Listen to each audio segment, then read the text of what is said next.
Hello, everybody, and welcome to this video. This is kind of a unique one. I have spent the past week, maybe week and a half, re-rating players. He's going to control the Twins. I'm going to control the Orioles. And we're going to run everything CPU versus CPU. We're going to run it through my PlayStation. I'm going to stream the games. We haven't quite worked out how we're going to do the streams. I might just sort of let them play out with the in-game commentary. I might actually, now that like I am talking through this right now, I probably have music on.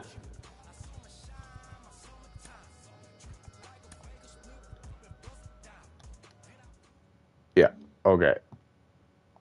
Sorry about that.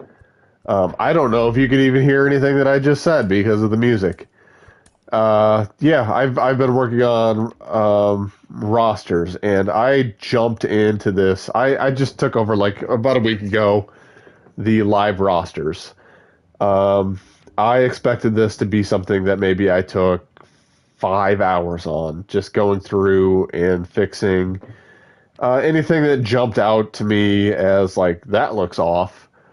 And as I started digging in, I started with the NL. I started with the NL East. I've worked all the way through the NL. I am wrapping up my last AL East team right now. And as I started to go through, I noticed like, oh, there's just like a lot of really terms of player likenesses. It's probably as good as it's ever been, to be quite honest. But the ratings are still extremely poor. I think part of it is just a philosophical decision by San Diego Studios that they want their ratings to be based purely off of real life performance, and it seems like recent performance is weighted pretty heavily. That means that for players that have been around for a little bit, their ratings are usually pretty decent. They may skew a little bit towards putting too much of an emphasis on splits. A lot of times, splits don't sort of normalize until quite a few at bats. Usually, like at least like 2 or 3 seasons worth of at bats before you can really gain any meaningful information on splits. So like when they take like a 200, 300 bat sample and decide that a guy has reverse splits, a lot of times it's not true. Um, so like there's some wonky stuff. I try to keep in as much of the splits as I could and still kind of make it true to real life projections. And that brings me to how I decided to rate these players. I decided to rate them based on their Fangraphs projections. I think it's the Fangraphs depth chart projections that I'm pulling off of, which is it's basically just splitting the middle ground between Zips and Steamer. I tend to lean a little bit more towards Zips as the better projection system, but like Steamer is also really valuable. So I just say, you know what? I'm going to give them equal value, and just like Fangraphs does, go with a Fangraphs depth chart projection. That is how I'm rating. I do have a loose formula in my head for what each batting average, K rate, walk rate, home runs, like what all of that adds up to in terms of rating. I don't know if it's super accurate to what San Diego Studio uses for their projections. All that's really important to me is that I'm consistent with it, and I'm not giving any players any special treatment. I do not have the time to go through and re-rate literally every player in the game. It would take me probably 2 or 3 hours per team. That's something I've done in the past. I don't have the time for that now. We just decided to do this franchise, and I was like, okay, I need to take probably about a week, week and a half to get this where I was comfortable with, and that has sort of meant just going through and re-rating players that are going to impact the major leagues. Um, so I have gotten all the way through to Toronto. My Baltimore Orioles are right here. Um, you see, Grayson Rodriguez has a very high ratings. He struggled in the major leagues, but um, the projection systems are still very high on him. They had Tyler Wells rated at like an 84 overall when I downloaded the roster. He struggled so much that he's been sent down to the minors. He is just sort of like a bang average starting pitcher, and the re-rating reflects that. He's a 76 overall. I gave him C potential. I think he's just kind of a bottom of the rotation guy, maybe even a long reliever. Um, and I was actually pretty surprised with how well the Orioles rotation turned out. Grayson Rodriguez turned out very well because the projection system still love him. I am fully expecting in real life he's going to turn it around. The projection systems like Kyle Bradish, so he got a pretty strong rating. DL Hall got a pretty strong rating, despite the fact that I think there's a potential that he just becomes a reliever at some point. I don't know if the control is good enough for him to really stick as a starter. We'll see. If he doesn't improve the control, he's really going to have to be strong at limiting hard contact and getting a lot of strikeouts to be an effective starting pitcher. But the projection systems still feel pretty good about him, enough that he got an 81 overall. Kyle Gibson came out to 78, still pretty strong. John Means, 77. Wells, 76. You see on down. One of the things I noticed is that it really hits relief pitchers hard when I have to do these re-ratings. Really, anything over about a 70 overall, maybe like 71, 72, that is a usable relief pitcher. And your elite relief pitchers are going to be the guys that are above 75 overall. Those are going to be your really strong relief pitchers. And then your top tier guys are going to be the guys that are in the mid 80s and above. You see Felix Bautista, one of the best relievers. Talk through as I continue to work on this. I left off after re-rating second base for the Toronto Blue Jays. So I pulled up Matt Chapman's Fangraphs page. Looks like they got him projected for a 239 average. That rating's a little bit high for a 239 average. Major league average for batting average right now, I believe, is 248. So I usually rate major league average for contact is 65. So they got him below average against righties, which is correct, but he's so high against lefties that he's probably going to wind up hitting above 248. And this has got him projected for 239. So I need to bring this down a little bit. So let's rein this in and make this about a 50, probably about a 57 and an 80. The power is still pretty good for him. They project him to be probably around 25 home runs per 600 plate appearances, which again, 25 home runs is a 65 overall for me. So, like, this is pretty close. Let's bring power versus lefties down a little bit. I think that probably Most of his at-bats are going to be against righties. So he can still mash lefties, and that's going to even out in terms of at-bats to probably be around like a 65, 66. So I'm happy with that. Plate vision, he is striking out about 28% of the time. That plate vision is too high. For me, a 28% strikeout rate is about a 39-40 overall. We'll give him 40 because he's sitting 27.6 right now, so he's been a little bit better than projections. Plate discipline is 11.6. That is better. So for me, a 10% walk rate is an 80. An 85 would be an 11% walk rate. So 11.6 is going to get an 88. Batting clutch. I don't really believe in clutch all that much. So I usually just put it somewhere in between the two contact rates. So we'll make that like oops, I went past it. We'll make that like a 65. Durability, speed is a 71. I don't think he's ever shown to be that fast. Although his base running grades are pretty good.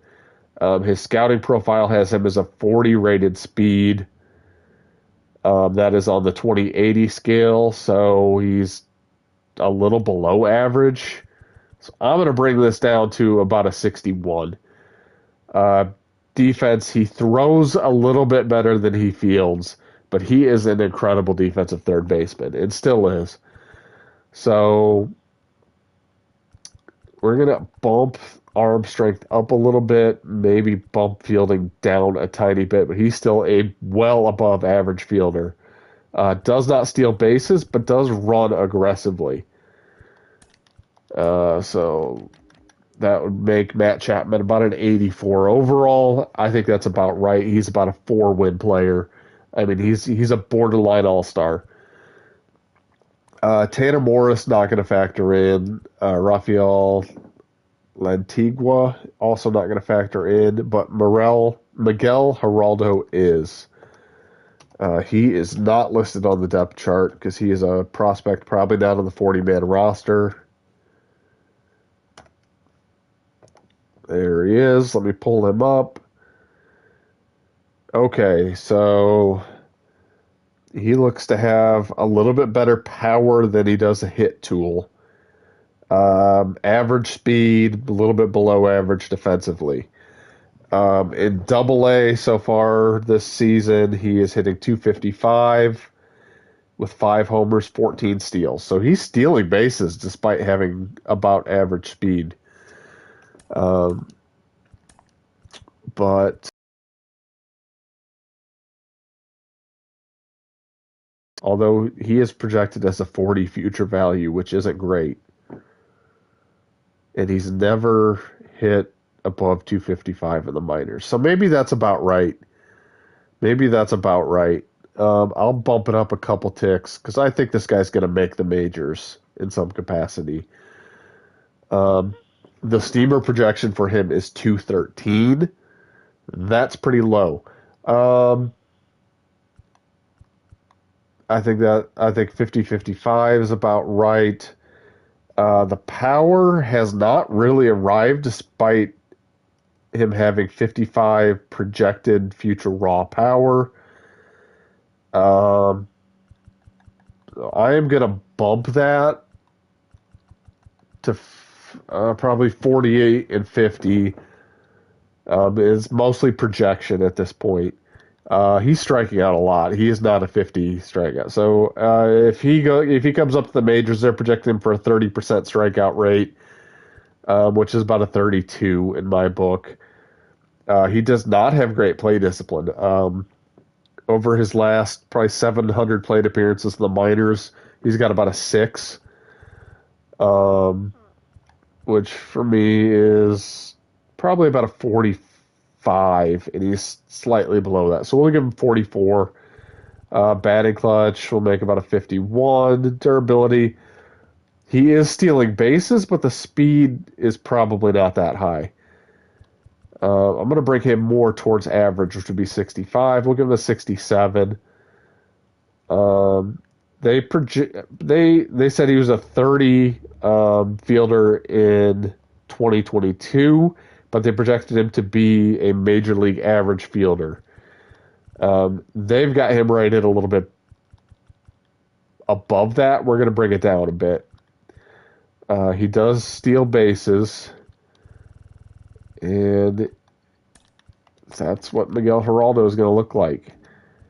66 overall, so he gets a small boost, still a B potential. He's probably a future major leaguer. May develop into a starter, may not, and that's about who he is as a player in my eyes. Uh, Bo Bichette, I got to keep an eye on the time here. I'm probably not going to do this super long. I just wanted to fill everybody in on what I'm doing, how I'm coming to this process. I will probably put these rosters up in the vault when I'm done. These rosters are pre-trade deadline, so that might turn some people off. That might actually be attractive to some people who want to start their season and let players get traded based on how they're actually doing in the franchise.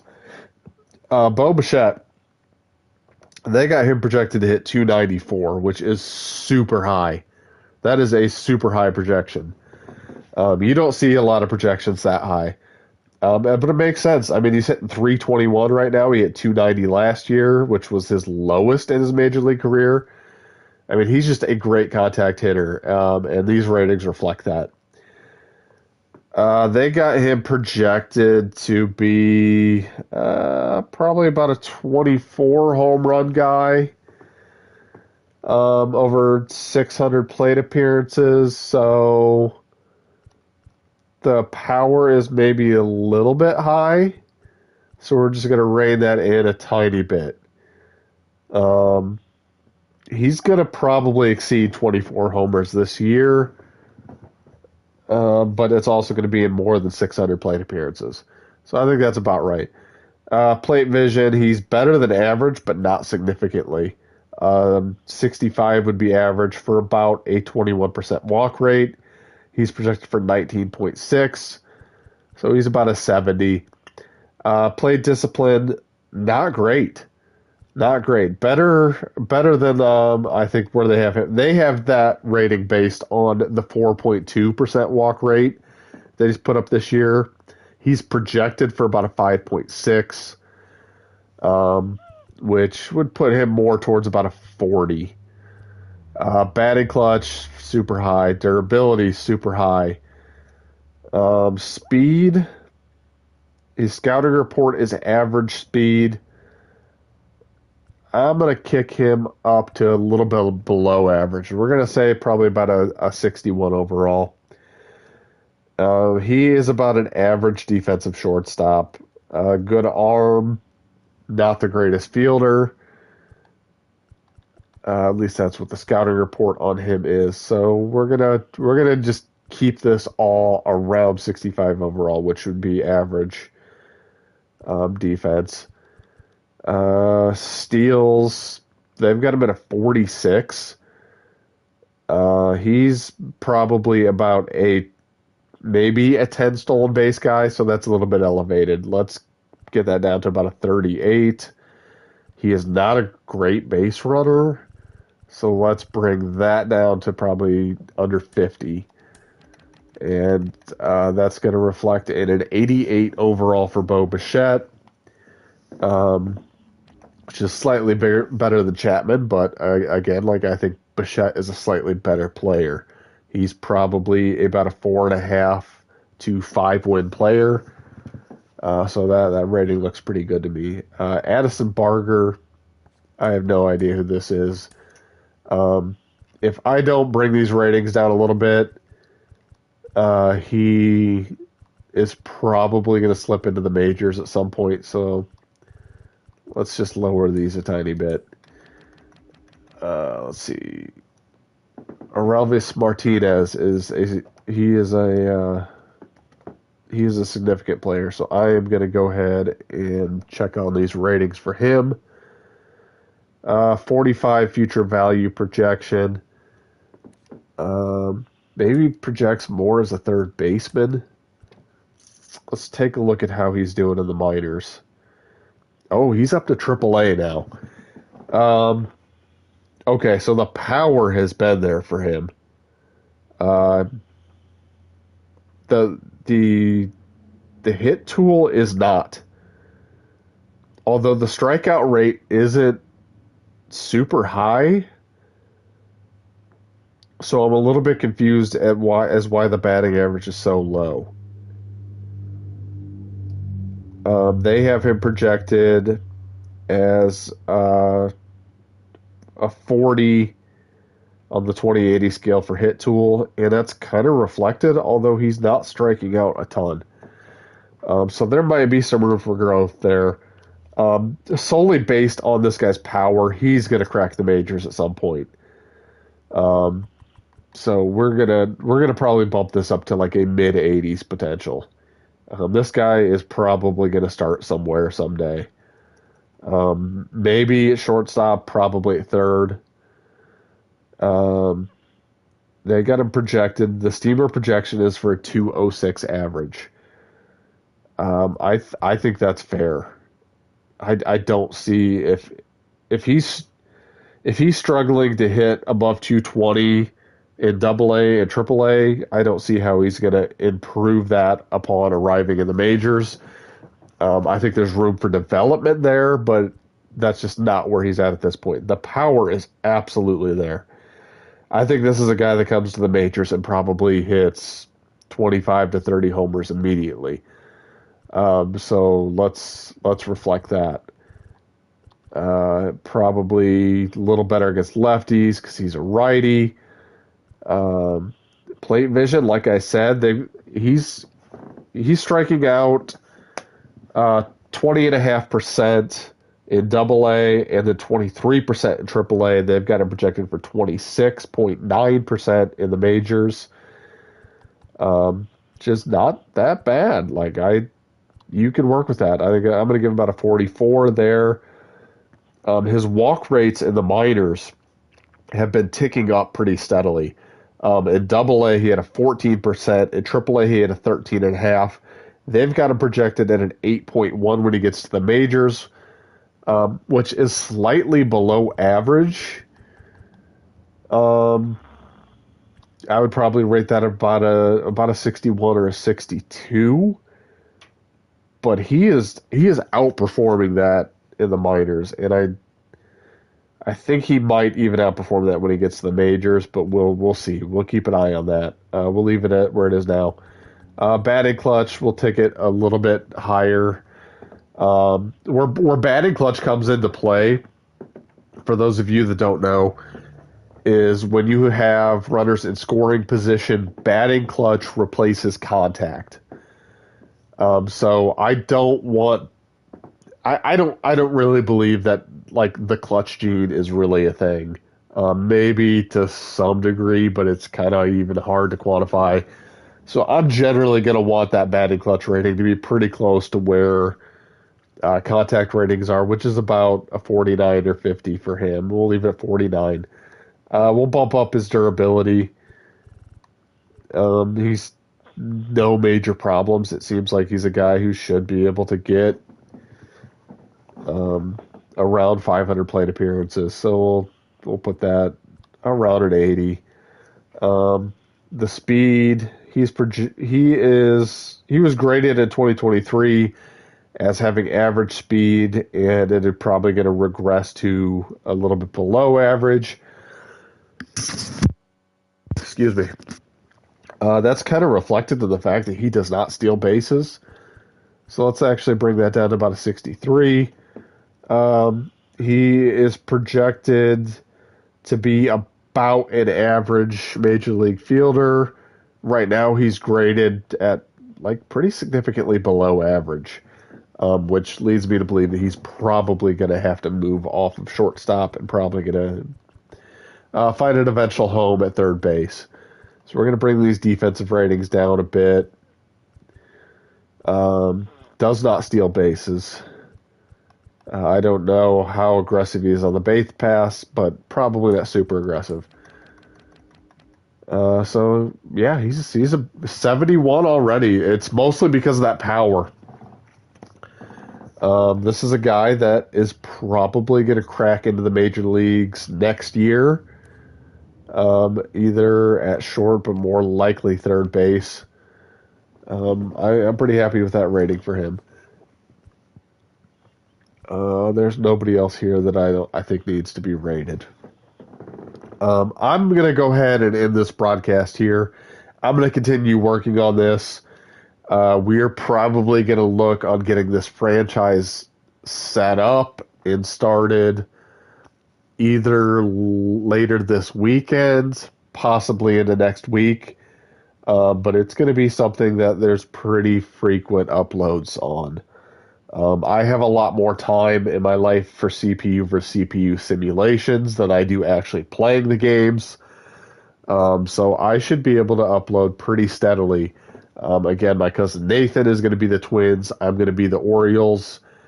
Um, we're going to run a pretty standard franchise where we're going to stick to our budgets. We are going to limit ourselves in terms of trading to only players that are placed on the trading block. So that's going to be pretty limiting. No limitations on free agents as long as we stay within our budget.